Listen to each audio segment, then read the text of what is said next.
ya conocidos de tiempo atrás, así que bienvenidos. Y al resto, pues, que no les hemos visto anteriormente, también bienvenidos. Están en el mejor lugar. Queremos aprovechar los minutos, no sé hasta qué hora tengo, pero que ese reloj, si lo pueden quitar de ahí, va a ser mucho mejor. Saben, cuando me invitaron pues a venir y compartir con ustedes acá, me puse a pensar, ¿qué hablamos? Pero el Señor puso en mi corazón hablarles de algo. ¿Alguien se recuerda la lectura bíblica que tuvimos? ¿Perdón? ¿Qué dice Apocalipsis 21:14? ¿Perdón? Sin miedo, sin miedo.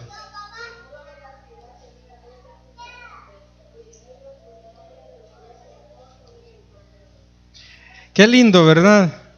Dice que el muro de la ciudad tenía, ¿cuántos? ¿Y de qué ciudad está hablando acá? De la Nueva Jerusalén. Vamos a leer partecita nada más. Vamos a leer el capítulo 21, aunque no va a ser sí el tema, pero para que podamos entender un poco el resto del tema, vamos a leer estos textos. El capítulo 21 de Apocalipsis, del 1 en adelante, dice el apóstol Juan, quien escribió Apocalipsis, dice, ¿todos tienen Biblia? El que no tiene o el que tiene, acérquese al que no tiene y comparta. Y vamos a leer todos.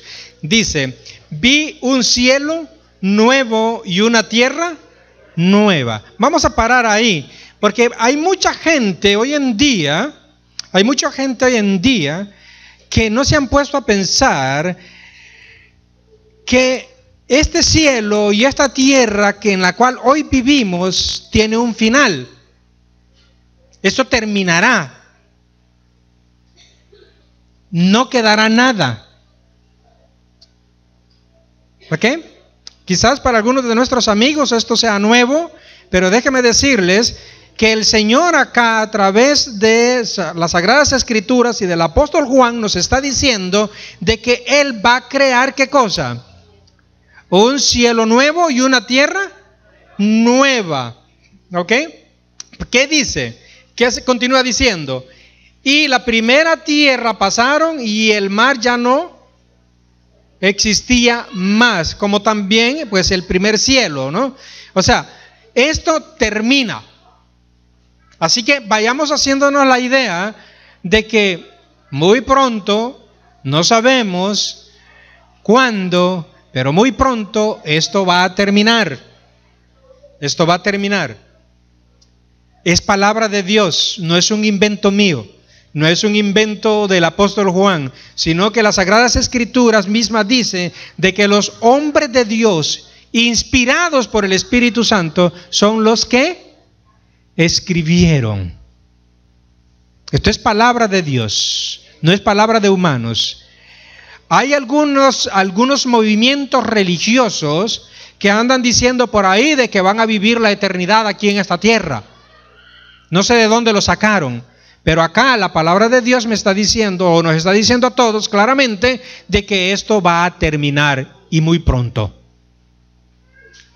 Los cielos que nosotros conocemos ahora, con esa luna, con esas estrellas, con ese sol que nosotros vemos, eso va a terminar. ¿Ok? Va a terminar. ¿Qué sigue diciendo el versículo 2? ¿Alguien que lo quiera leer, por favor?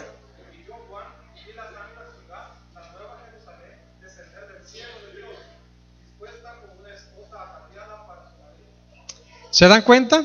O sea, Juan está testificando, yo la vi descender, esa es la visión que él tuvo. Yo vi descender la nueva Jerusalén. No es la Jerusalén que está allá en el Medio Oriente.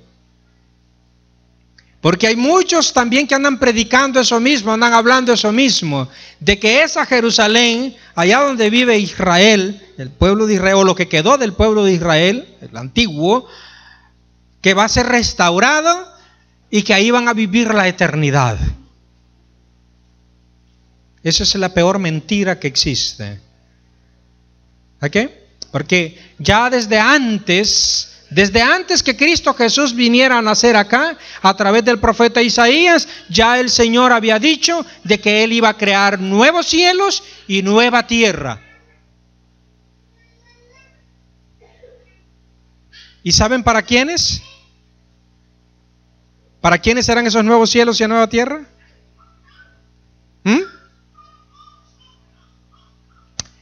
Si leemos ahí en Apocalipsis el capítulo 21 y el versículo 27, nos vamos a dar cuenta que dice quiénes son los que podrán entrar ahí.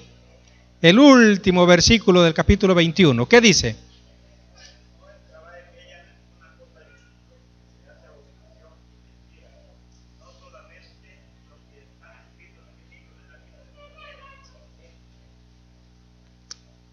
Gracias. ¿Se da cuenta? Hay un grupo especial. Y ese grupo especial, nosotros somos parte de ese grupo. Está esparcido sobre toda la faz de la tierra y va a ser de todas las edades, comenzando desde Abel el justo, desde el primero en morir, que fue Abel.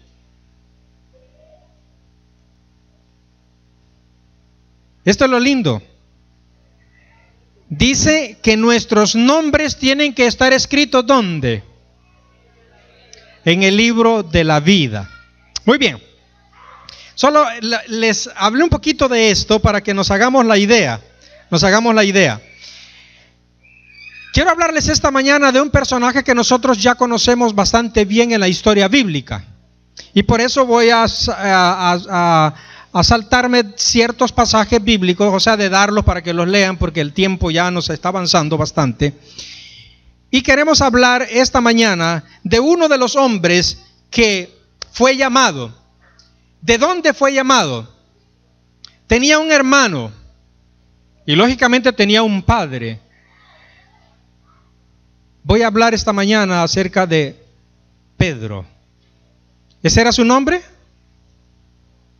No, es correcto. Pedro fue un apodo que Jesús le puso. El nombre original de él es Simón. ¿Ok? Por sobrenombre, Pedro. Ese es un apodo que Jesús le puso a Simón. Y con cierta razón, y vamos a ver el por qué. Pedro dice las Sagradas Escrituras que estaba pescando. Cuando Jesús se apareció en la playa, y él y su hermano Juan, ¿y cómo se llamaba el hermano de Juan? ¿Perdón? Ayúdenme, por favor. Ustedes conocen la historia. ¿Cómo se llamaba el hermano de Juan? Andrés era el hermano de Pedro. Santiago o Jacobo, dicen otras versiones, es el mismo. ¿Ok? Entonces dice que estaban pescando o ya habían terminado la tarea de pescar y estaban arreglando sus redes. En ese momento el Señor Jesús se apareció y les hizo un llamado: síganme, que yo les haré pescadores de hombres. ¿Qué hicieron los cuatro? ¿Qué hicieron los cuatro? Le siguieron. Dice que dejándolo todo al instante, le siguieron. ¿Por qué razón? ¿Conocían ellos ya a Jesús? ¿Conocían ellos a Jesús? Ellos habían habían oído hablar de Jesús, pero había uno de ellos que ya conocía a Jesús. ¿Saben quién fue esa persona? Andrés. Andrés ya había sido antes discípulo de Juan y había conocido ya a Jesús. Había escuchado a Juan decir: este es de quien yo les he hablado cuando Jesús se apareció en el río Jordán para ser bautizado por Juan. Entonces Andrés llevó las buenas nuevas a su hermano a compartirla. Hemos hallado al verdadero Mesías, al Hijo de Dios. ¿Por qué? ¿De quién lo había escuchado? Lo había escuchado de Juan el Bautista, que era su maestro.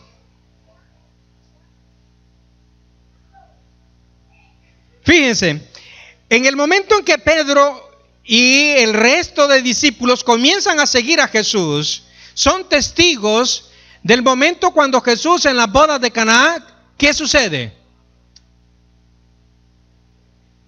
Jesús convierte el agua en vino. Después de eso, Jesús visita la casa de Pedro y su suegra está enferma y ve cómo Jesús hace el milagro de la sanidad en la suegra de Pedro. Pero nosotros podemos ver también en esta misma historia tan linda cómo el Señor Jesús manda a los discípulos, los llena de su espíritu y los manda de dos en dos a predicar el evangelio, a echar fuera demonios, a sanar, a curar, a hacer el bien. Y cuando regresan, vamos a leerlo, esto sí lo vamos a leer. Vamos a ir al libro de Lucas, el capítulo 10 y el versículo 20. Si alguien lo tiene, lo puede leer, porque yo ya estoy viejo y no puedo leer. Capítulo 10 y el versículo 20. ¿Qué dice?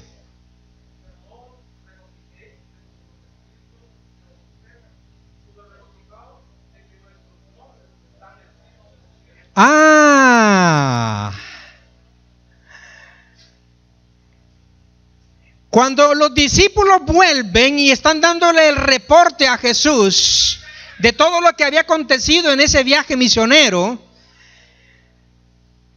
prácticamente ellos no le dicen a Jesús: mira, hicimos muchas sanidades, sanamos a esta persona de esta y esta enfermedad, a este otro de esta otra enfermedad, a esta otra señora de esta otra enfermedad, sino que ellos de lo que se regocijaban era de ver cómo los demonios salían huyendo en el nombre de Jesús, cuando ellos invocaban el nombre de Jesús. Y yo quiero detenerme un momentito en esto, porque déjenme decirles que hay muchos grupos religiosos. Yo no estoy hablando en contra de ningún grupo religioso, pero la verdad necesito decirla, porque hay muchas organizaciones, muchos grupos religiosos que están enfatizando eso nada más, exaltando el poder del enemigo.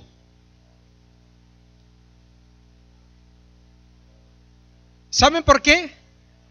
Porque también el espíritu de profecía nos dice que en cada reunión de los hijos de Dios también hay un representante del enemigo.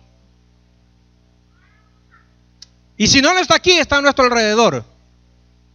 Como ese ruido que nosotros escuchamos ahora, esa música, es el enemigo. ¿Por qué? Porque aquí, ¿qué se está haciendo? Predicando a Cristo. Aquí hay salvación, aquí hay redención. Y el enemigo no quiere eso. El enemigo va a tratar de interferir, de impedir, de obstaculizar en todo momento que las almas conozcan de Cristo, que las almas se entreguen a Cristo, que continúen divagando en un mundo sin dirección, en un mundo, en un camino que va a la perdición, en un mundo que está a punto de perecer. Como leímos al principio, este primer cielo y esta primera tierra ya no van a existir más, se acaban. Pero la respuesta que Jesús le da a los discípulos acá en Lucas es algo maravilloso. Le dice: más bien regocijaos de que vuestros nombres estén ¿dónde? ¿En el libro de la iglesia? Esa es la confusión que muchos, tristemente, millones de personas tienen hoy en día, porque creen que solamente con invocar el nombre de Cristo y tener sus nombres en grandes congregaciones, en los libros de la iglesia de grandes congregaciones o pequeñas congregaciones, basta. Jesús nos dice que eso no es así. Que nosotros debemos preocuparnos es para que nuestros nombres estén ¿dónde? Estén registrados en el libro de la vida allá en el cielo. Porque desde el momento en que ustedes y yo aceptamos a Cristo como nuestro Redentor, como nuestro Salvador, nuestro nombre pasa a formar parte de esa lista de los redimidos del cielo. Y ya nuestra ciudadanía, dice el Señor, que no está más aquí en esta tierra, en este cielo, porque esto va a ser destruido. Vivimos aquí, pero no somos de aquí.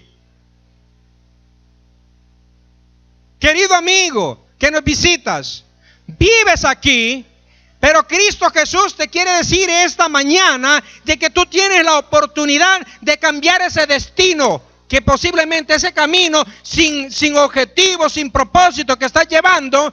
Cristo Jesús viene a decirte esta mañana que hay lugar para ti también en el libro de la vida, para escribir tu nombre y por ende lugar también en la Nueva Jerusalén. Hablábamos de Pedro.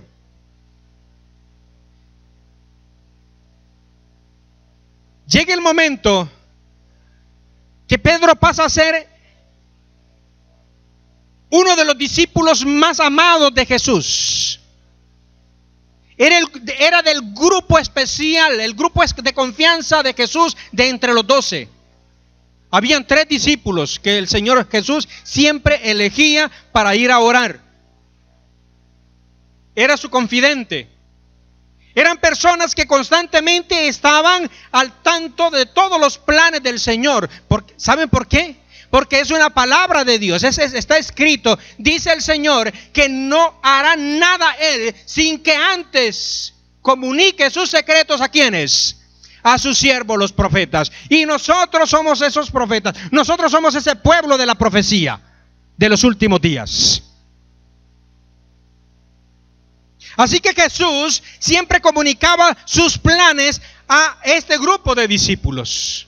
Y es por eso que este grupo especial de discípulos tuvieron el privilegio de poder ver a Jesús transfigurado en toda su gloria. Y que habían otros 2 personajes junto a Jesús. ¿Quiénes eran esos 2 personajes? Elías y Moisés. Uno que murió, pero que luego resucitó y fue llevado al cielo. Es el caso de Moisés. El otro, Elías, no gustó la muerte. En vida el Señor lo llevó al reino de los cielos, representando al pueblo de los últimos días. Algunos o muchos de los que estamos aquí, posiblemente el Señor nos llame a la sepultura, a la muerte. Otros quizás no. Quedarán vivos o quedaremos vivos hasta que Jesús vuelva por segunda vez. Pero lo importante de todo esto no es tanto de que yo muera o que yo viva. Lo importante es que mi nombre esté registrado en el libro de la vida.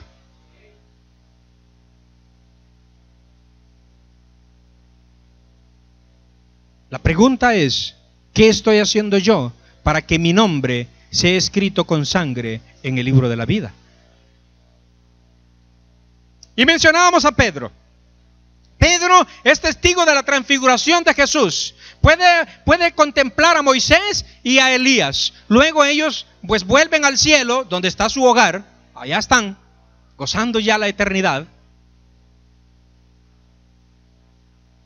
Según la palabra de Dios, allá están, gozando la eternidad. Porque el Señor, en el momento en que fue crucificado, resucitó y ascendió al cielo, tenía que llevar como producto de su sacrificio las primicias. Y eso es lo que dice la palabra de Dios. Y hay otro grupo de redimidos, de santos, que dice que resucitaron en ese momento para ir al cielo. No sabemos cuántos y quiénes, pero están allá con Cristo Jesús. ¿Por qué? Porque la misma palabra de Dios nos dice a ustedes y a mí de que está determinado que el hombre muera ¿cuántas veces? Entonces esos que resucitaron, ¿podían morir otra vez? No. Así que resucitaron para ir con Jesús al reino de los cielos. ¿Cuántos son? No lo sabemos. Pero dice la Sagrada Escritura que aún después de la resurrección de Jesús aparecieron a muchos allí en Jerusalén. Es palabra de Dios, no es un invento mío. Lo que quiero decirte con esto es, hermano, y lo estoy enfatizando, es porque hay esperanza. Mi preocupación personal, tu preocupación personal debe ser de que tu nombre y mi nombre estén registrados y aprobados en el libro de la vida, no que aparezcan en la iglesia.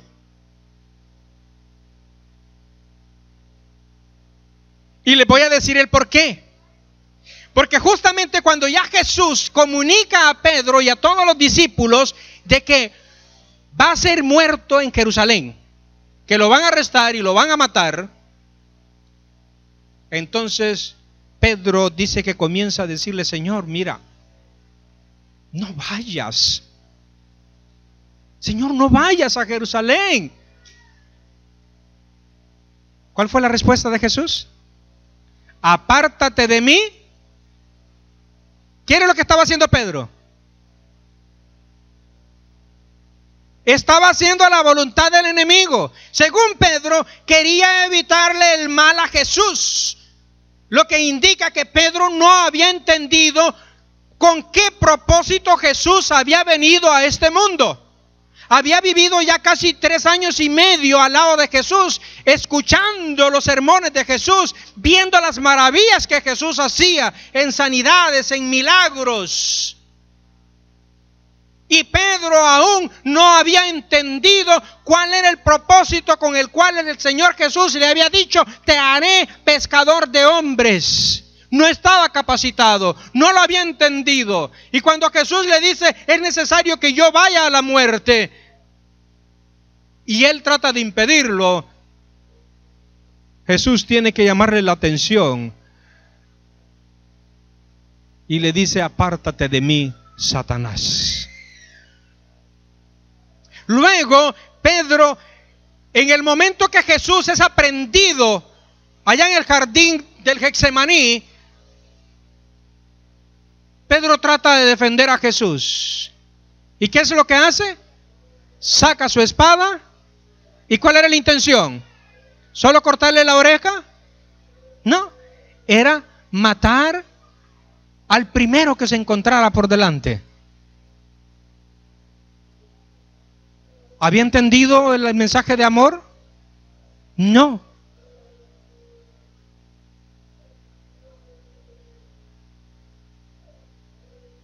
Luego, ¿qué sucede con Pedro? Cuando ya Jesús es arrestado y es llevado al concilio y es llevado de un lugar a otro, ¿cuántas veces niega Pedro a Jesús? 3 veces. ¿Se lo había advertido Jesús? Sí, ya se lo había advertido. Algo que él pudo haber solucionado para que no sucediera. Y eso demuestra que solamente ser un seguidor de Jesús no basta. Tiene que haber una entrega de corazón, un cambio de vida. Por eso Jesús dijo: este pueblo de labios me honra, mas su corazón está ¿qué? Lejos de mí. Necesitamos que haya una transformación, un cambio total en nuestras vidas. Cambio que en Pedro no se había realizado.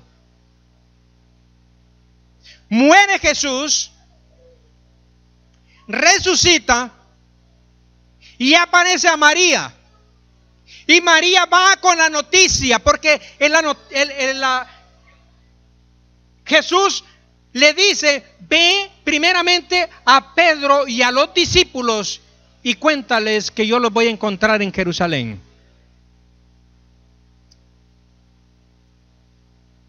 Y Pedro y el resto de los discípulos no creen.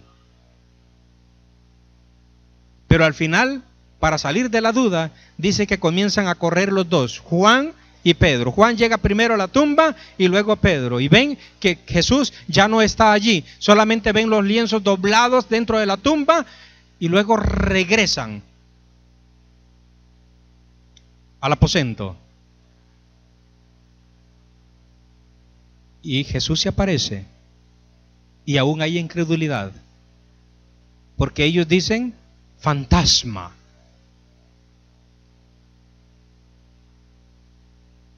Wow. Querido hermano, no sé cuánto tiempo tienes de estar dentro de la iglesia, cuántos años tienes de estar dentro de la iglesia. Si las cosas que ves, las cosas buenas que ves, los milagros que ves, las sanidades que ves, las transformaciones de corazón, de vida que ves en muchos seres humanos, ¿son reales para ti o no lo son? ¿Te muestran la misericordia de Dios o no? Si de verdad le has entregado el corazón a Jesús o no. Pero este grupo de discípulos, en particular Pedro, no lo entendían. Aún después que Jesús se aparece a ellos y que comió con ellos y comió al frente de ellos después de resucitado, no creen.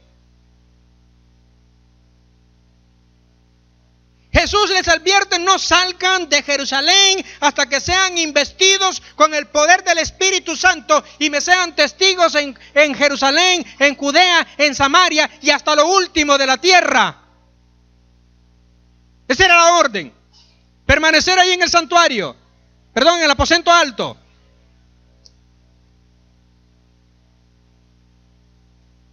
Y nosotros podemos ver en las Sagradas Escrituras que un día Pedro se cansó de estar ahí adentro y dijo a sus compañeros, a los discípulos, a los otros discípulos: yo me voy a pescar. ¿De dónde lo había llamado Jesús? De allá de las aguas, de la pesca, de las redes, de la arena. De allá lo había llamado Jesús. Jesús quería que se mantuviera dentro del aposento alto. Pero él no lo entendió y dijo a sus compañeros: me voy. ¿Y los compañeros qué dijeron? Pues vete tú y nosotros nos quedamos. ¿Esa fue la respuesta de ellos? No, ellos dijeron: nosotros vamos también contigo. ¿Saben por qué? ¿Por qué actuaron así? Y aún antes de morir Jesús, Pedro y los otros discípulos preguntaron: Señor, mira, nosotros la verdad llevábamos una vida bien. Pescábamos, teníamos ganancia, manteníamos nuestra familia, teníamos todo. Imaginémonos a Leví diciéndole: Señor, mira, yo era muy rico y perdí esa oportunidad de seguirme enriqueciendo por dejarlo todo para seguirte a ti. Pero tú no me has dado nada. Estamos aquí, mira, ahora encerrados en este aposento porque los judíos quieren matarnos. Todo por seguirte a ti, no tenemos nada. Hemos perdido nuestra familia, hemos perdido nuestros empleos, hemos perdido nuestros trabajos, hemos perdido nuestras riquezas, hemos perdido todo. ¿Y qué tenemos? Así que en el momento en que Pedro dice: miren, yo me voy a pescar, ellos no dudan en decirle: nosotros también te acompañamos. Y se fueron. Y de la promesa del Señor Jesús, que se mantuvieran unidos, que esperaran, se olvidaron. Qué misericordioso es el Señor Jesús, porque dice que se fueron y pescaron toda aquella noche. ¿Pescaron algo? Dice la Sagrada Escritura que no pescaron nada. Querido hermano, querido amigo, Posiblemente en algún tiempo de tu vida decidiste hacer lo mismo. El Señor te quiere aquí, dentro. Pero tú decidiste salirte e irte al mar a pescar nuevamente. El mar es ese mundo confuso. Ese mundo que está determinado a perecer, a morir. Posiblemente te hayas ido a los vicios que antes tenías. Al alcohol, a la droga, al cigarrillo, al baile, a la música, a robar, a tantas cosas. Solamente tú lo sabes. Quizás has regresado allí, habiendo ya disfrutado, habiéndote deleitado de las bendiciones del Señor, pero que para ti no tienen peso. Y que el mundo con sus tentáculos te ha arrastrado hacia afuera y ha cedido, al igual que Pedro, al igual que el resto de los discípulos que siguieron a Pedro. Porque está escrito: maldito el hombre que confía en el hombre.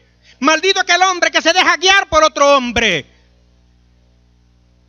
Porque no hay otro nombre debajo del cielo dado a los hombres en el que podamos ser salvos. Únicamente en el nombre de Cristo Jesús. Es a Él que nosotros debemos seguir. Y allá están ellos cansados porque han pescado toda la noche. Han tratado de pescar toda la noche y no pescaron nada. Tienen hambre, están agotados.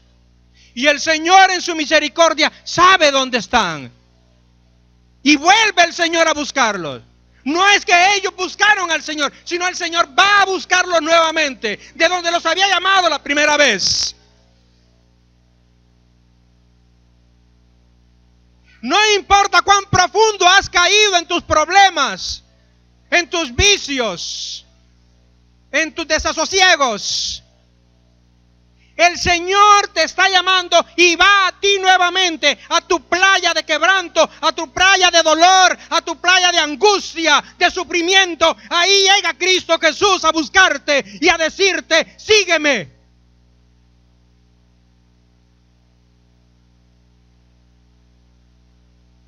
Jesús llega y les dice: ¿habéis pescado algo? Qué lindo es el Señor. En el mundo, ¿tenéis algo? ¿Tenés algo? ¿Tienes algo que valga la pena? No. Y esa fue la respuesta que ellos dieron. No, no tenemos nada.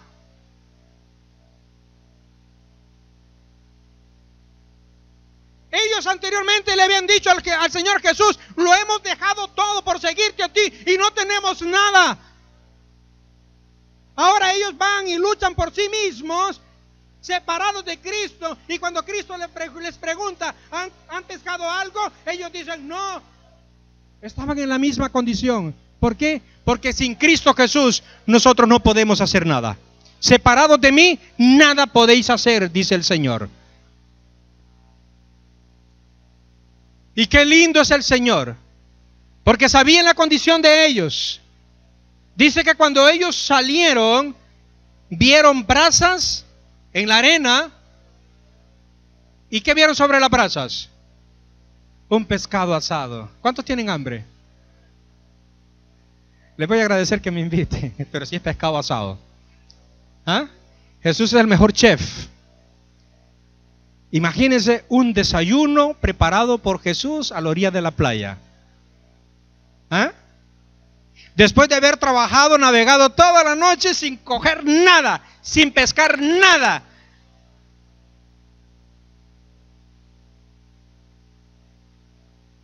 Así es, hermano. No importa en la condición que te encuentres. Posiblemente los vicios, los problemas, el trabajo y muchas otras cosas te tengan agotado, te tengan cansado. Pero Jesús te da palabras de vida para vida eterna. Porque Él es el maná que descendió del cielo para dar vida y vida en abundancia.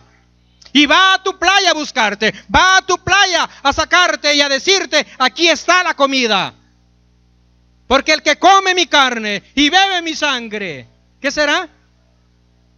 Es una nueva criatura en Cristo Jesús.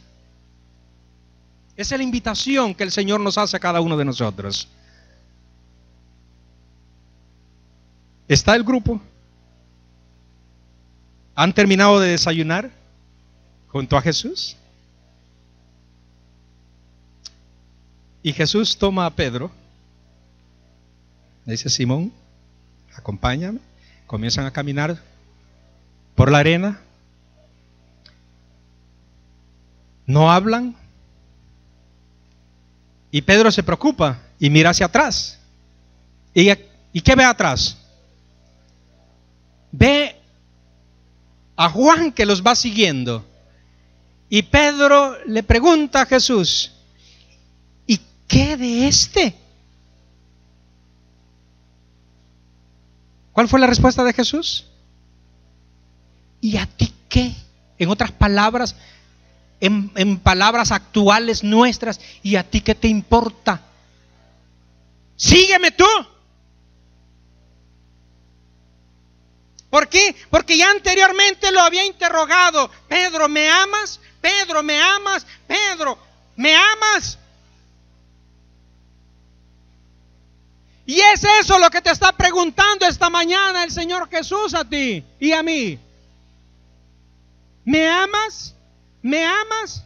¿Me amas? Pues no te preocupes del pastor, no te preocupes del primer anciano, no te preocupes de fulano, no te preocupes del diácono. Sígueme tú. ¿Por qué? Porque el diácono, el pastor, el anciano, ningún ser humano te da salvación. El único que te da salvación es Cristo Jesús.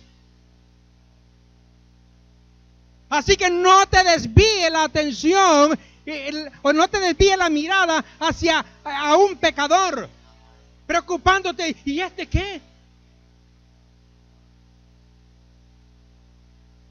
En eso es que quiere entretenerlos el enemigo. ¿Por qué? ¿Saben por qué?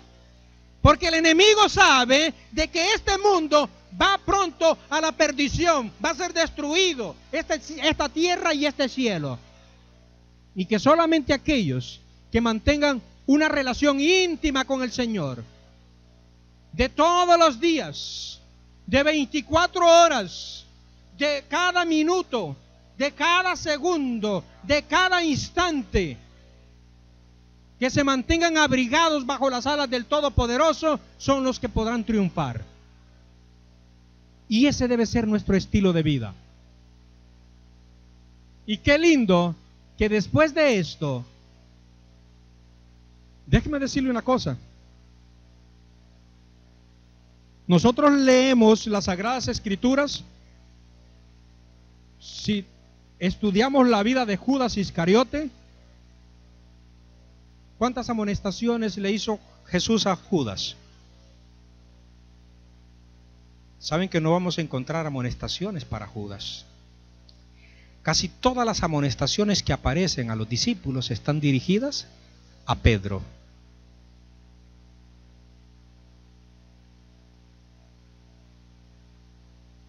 ¿Habían pensado en eso? Pero aún así, con todos los defectos que Pedro tenía, cuando logró entender el mensaje, dice la Sagrada Escritura en Hechos de los Apóstoles, que aún hasta la sombra de Pedro hacía milagros a los enfermos. Pedro en sus sermones se convertían miles, cientos de personas. Y eso es lo que el Señor anhela y desea de ti y de mí. De que cuando logramos entender ese mensaje, vamos a ser poderosos en la palabra, poderosos en el Espíritu, porque no será nuestra palabra ni nuestro espíritu, sino la palabra de Dios y el Espíritu de Dios que obra en cada uno de nosotros. Y de esa manera es como ustedes y yo podremos terminar el mensaje que el Señor nos ha encomendado. De esa manera podremos continuar con esta misión y concluirla muy pronto, porque Cristo Jesús está pronto en venir. Anhelamos, querido amigo, querido hermano, que esta campaña que se va a iniciar tenga no solamente sus oraciones, su presencia, sino el apoyo de cada uno de ustedes en todos los aspectos. Que puedan entenderlo, al igual que Pedro, que el Señor los ha llamado con un propósito, y es el de ser pescadores de hombres. Que Dios les bendiga ricamente.